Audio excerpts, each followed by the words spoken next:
Hi children, fourth class పిల్లలందరికీ కూడా very good morning నాన్న.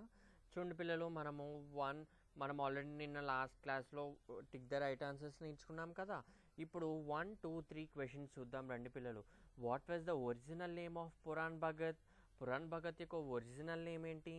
Pooran Das. Puran Das was the original name of Puran Bhagat. చూడన్నా, was the original name of Puran Bhagat అనేది మీకు క్వశ్చన్లోనే ఉంది. సో మీరు పురాణ్ దాస్, పురాణ్ అనేది కూడా మీకు ఆల్రెడీ క్వశ్చన్లోనే ఉంది, కానీ అది ఒక నేమ్ కాబట్టి మీరు విత్ స్పెల్లింగ్స్తో నేర్చుకోవాలన్న. పురాణ్ దాస్. Who was Puran Das? పురాణ్ దాస్ ఎవరు?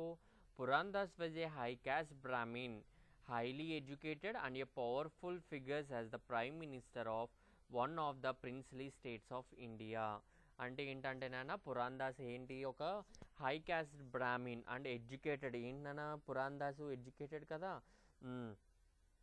As the prime minister of one day of the princely states of India. అంటే ఏంటి? బ్రిటిష్ రాజులు పరిపాలిస్తున్న ఇండియన్ రాజ్యానికి ఒక రాజ్యానికి ప్రైమ్ మినిస్టర్ అంటే ఎవరు? Puran Das. Next, what did Pooran Das become after giving up power and wealth? అంటే తన యొక్క పవర్ని, తన యొక్క సంపదని ఇచ్చేసిన తర్వాత పురాణ్ దాస్ ఏమయ్యారు?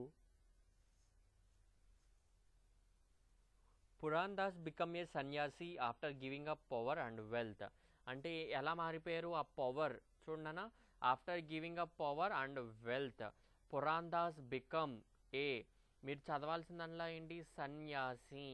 ఎలా మారిపోయారు? సన్యాసి కింద మారిపోయారు కదా పిల్లలు. సో ఈరోజు మీరు ఈ 3 క్వశ్చన్స్ కూడా నీట్గా మీ నోట్స్లో రాసి వచ్చేంతవరకు చదువుతారని అనుకుంటూ ఈ వీడియోని ఇక్కడితో ఎండ్ చేస్తున్నాను నాన్న. Thank you.